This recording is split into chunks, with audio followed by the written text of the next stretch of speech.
Estamos aquí en una nueva ronda de mates. Aquí el invitado en esta oportunidad. Estoy con Felipe Ferrero, con el abogado Felipe Ferrero. La verdad que como para hacer una introducción de cómo surge la idea de este tema, porque todo tiene un porqué.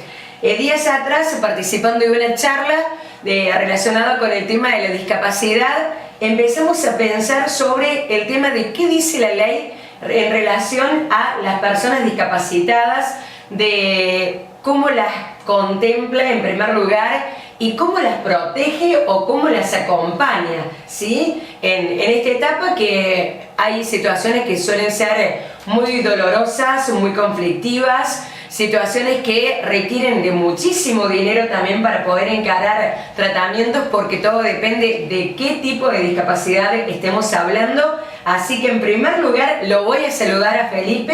¿Cómo estás, Felipe? ¿Qué tal? Muchísimas gracias por haberme invitado. Muy bien, estamos muy bien acá. Bueno, una invitación que realmente un honor estar con vos.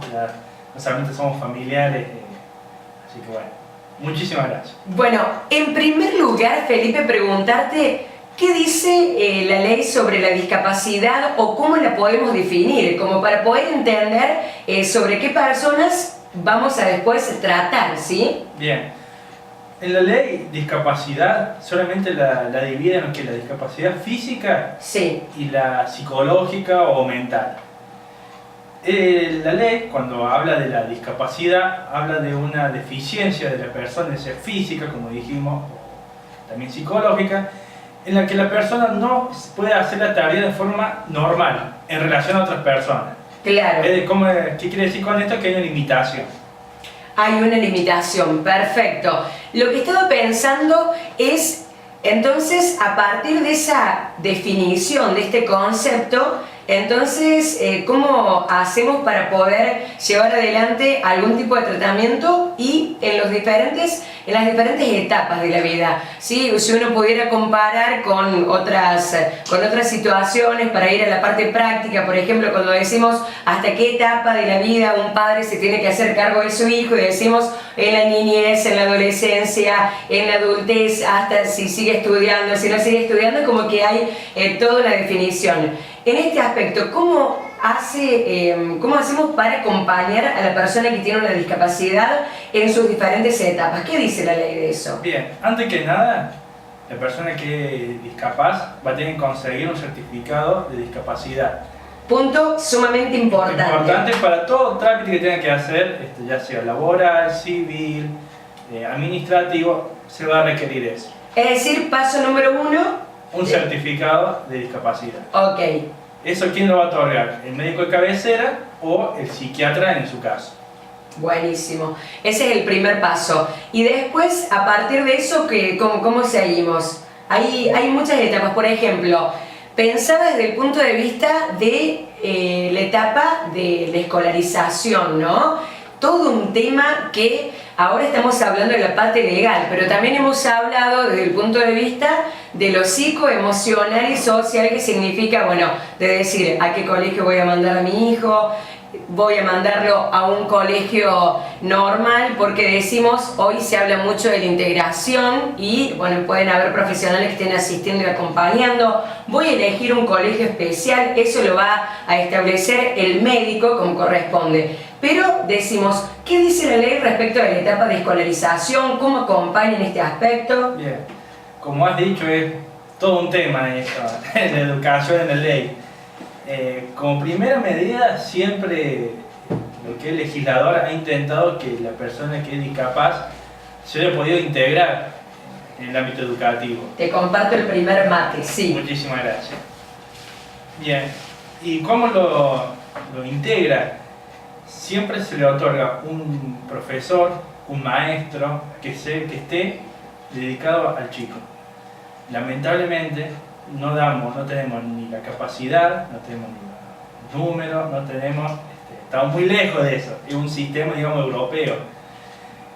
Al chico que es discapaz puede entrar en lo que es una escuela privada, digamos que no sea especial, o puede entrar en lo que es en un instituto que se dedica a lo que es la especialización de esos chicos. ¿Qué se recomienda? Creo que es recomendable eso va a depender mucho también del nene.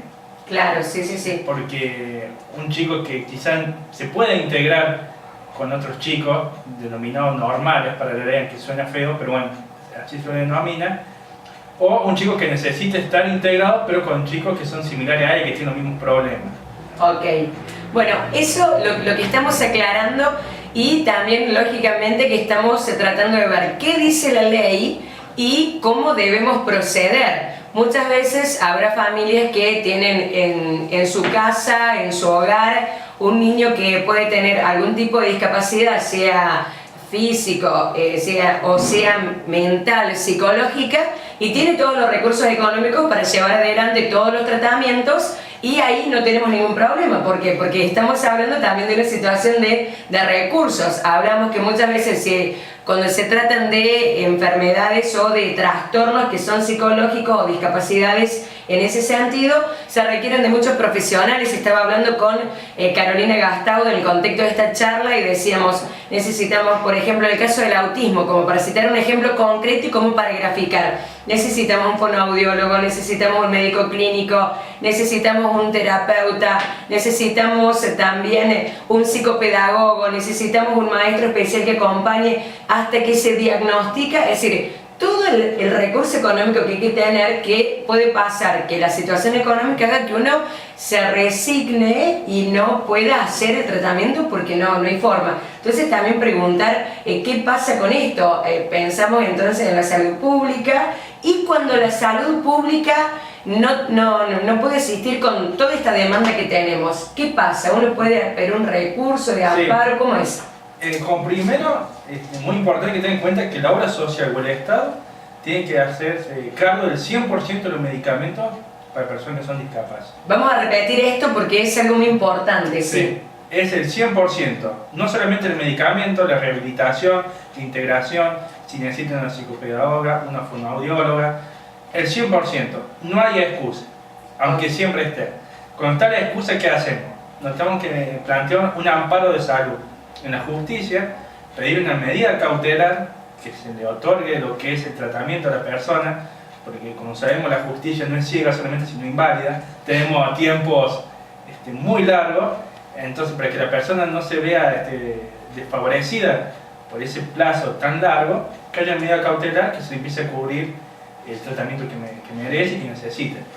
Eso, se han dado casos de esta naturaleza. ¿Te ha tocado alguna vez trabajar con algún tipo de caso relacionado con esto? Yo leía también que, por ejemplo, se da, es muy común en las grandes ciudades, en Buenos Aires, de personas que realmente tienen que hacer un tratamiento muy oneroso y que tienen que sí o sí pedir, porque tampoco vas a dejar a una persona que no pueda llevar adelante un tratamiento. Así es.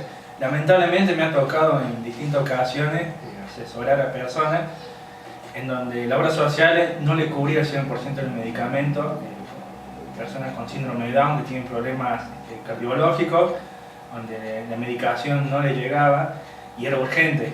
No se puede esperar 2 o 3 meses hasta que la obra social decida. Claro, remedios para el corazón. Para el corazón, no estamos hablando sí. Un resfrío. Es algo, la verdad que es muy concreto, muy específico. ¿Y ahí qué pasó? ¿Se pudo llegar a buen puerto a partir de este recurso? Se pudo llegar a buen puerto. Primero, bueno, planteamos un recurso de amparo, solicitamos la medida cautelar, se le otorgó el medicamento y bueno, la justicia después resolvió que le correspondía el medicamento a ese niño. Ah, qué bueno. Así que, o sea que esto también lo que queremos hacer es un llamado de atención, porque uno dice, bueno, para las generales, no. Puede haber casos particulares y concretos que uno muchas veces no sabe cómo actuar, no sabe cómo proceder. El otro día en la charla yo veía que había algunos papás o algunos familiares o algunas personas que luego charlaban conmigo y me decían, no tengo idea de cómo hacer, cómo se accede, cómo se procede, a quién uno tiene que hablar, a dónde debe dirigirse. Y bueno, estas notas también tienen por finalidad llevar un poquito de luz y de iluminar el camino, que sea, aunque sea un granito de arena, para decir, podemos ir a lo mejor a un abogado que nos asesore, que nos diga qué es lo que tenemos que hacer, porque cada caso es concreto y particular. Tal cual. Así que bueno, así que Felipe también lo vamos a dejar así. A lo mejor aparece algún caso y estaría bueno para algún tratamiento.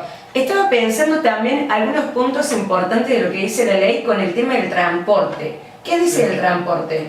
Bueno, la persona que es discapaz tiene derecho a viajar gratis, ya sea en colectivo, Sí. en remis, taxi, incluso en avión si es necesario. Eso tiene que presentar el certificado que dijimos tan importante, el certificado de discapacidad en el transporte, que lo presta, y incluso lo puede acompañar hasta 1 y 2 personas, dependiendo de la necesidad de esa persona, obviamente. Claro. Especial. Y después todo lo que contempla las escuelas, el transporte gratuito y todo eso que ya está bien, pero bien conocido. ¿Cómo está el mate, Felipe? Riquísimo. Que no muy te bien. puede preguntar, le estoy por agregar un poquito más de azúcar, no sé si te gusta bien dulce. No, yo soy de mate amargo, Bueno, pero bueno. entonces no le agregamos nada, no le agregamos nada, lo dejamos así. Ya venía con mucha azúcar. Y hablamos en materia de salud y educación, estuvimos hablando de estos 2 puntos muy importantes. Aquí también estaba pensando en materia laboral. Ya estamos hablando en primer lugar de la niñez y queremos ir viendo las diferentes etapas.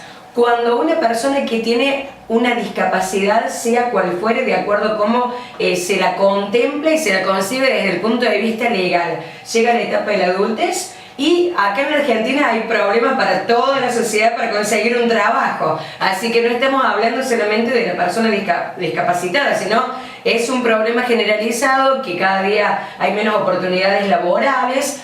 Pero, ¿qué dice la ley concretamente sobre lo que es el aspecto laboral para las personas discapacitadas? Bien. ¿Se las contempla, se las protege, les da beneficios? Se las contempla, se las protege, pero el típico argentino la usa mal.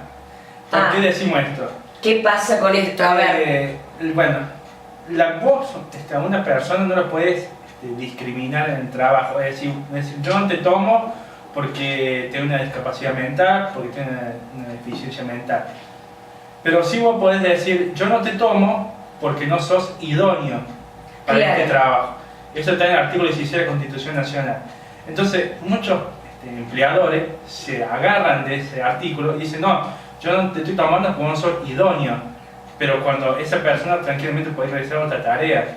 Claro, que quizás no sea o administrativo, si no podría ser administrativo, que sea de limpieza, si no puede ser de limpieza, que sea administrativo. Pero tenemos lo que es la visión, o sea, el aspecto visual del empleado. El empleador mira mucho eso y dice, ¿qué voy a decir? Que vemos a esta persona así, o bueno, el argentino se agarra de eso. Bueno, hay muchas cosas que estamos tratando de madurar, hay muchas cosas que se vienen trabajando. Hoy por ahí uno se pregunta, bien, viste que bien, ha evolucionado mucho el tema de la mujer, o por lo menos se habla mucho de eso, porque antes quizás porque preferían un hombre por las dudas que quede embarazada para que no se tome licencia. Es decir, tenemos ese tipo de costumbres, o dentro de nuestra cultura como que se dan ese tipo de situaciones, o de ponernos a pensar, a ver, si le doy trabajo a tal persona, en qué me puede fallar, va a necesitar mucha licencia por esto, como que son planteamientos que se hacen desde lo que es la patronal, o desde, digamos, los empleadores, o desde las empresas también. Para colmo que no hay muchas oportunidades cuando se necesita un empleado, como que la oferta es tremenda del otro lado, es decir, de la gente que quiere trabajar. Así que en ese sentido, lo laboral, destacamos eso. ¿Hay beneficios? ¿Qué más? Sí, te iba a decir unas cositas, justo tocaste un tema muy interesante de la mujer embarazada. La ley no solamente está protegiendo a la que es la persona discapacitada, sino también el vínculo familiar. La mamá que tiene un nene con síndrome de Down, se le va a extender la licencia por maternidad, por 6 meses más. Claro. Entonces, bueno, ahí también está protegiendo no solamente al nene, que obviamente necesita otros cuidados, sino también a la mamá. Claro, sí, estar y a la mamá y al niño, que necesitan ambos estar conectados para poder llevar adelante la primera etapa de la vida, los primeros meses de vida del niño, estar ahí todos juntos. Y estaba pensando, ¿hay beneficios para los empresarios para aquellos que deciden realmente, porque digamos, esta persona es discapacitada, pero es idónea para este puesto laboral que yo tengo. ¿Se recibe algún beneficio? ¿No se recibe algún beneficio? Porque eso también es importante saberlo. ¿Qué dice la ley? Bien, hay un beneficio en el tema de los aportes y contribuciones Sí. para con esa persona que es discapaz. Recién estábamos hablando con tu marido, Con Gustavo, sí. no salió el nombre, del tema del impuesto a la ganancia. Sí. Es un tema pendiente que seguro él va a saber abordarlo muchísimo mejor que yo. Pero sí, hay muchos beneficios para los empleadores, que está bueno para incentivar que esas personas que son discapaces puedan ingresar a la actividad laboral.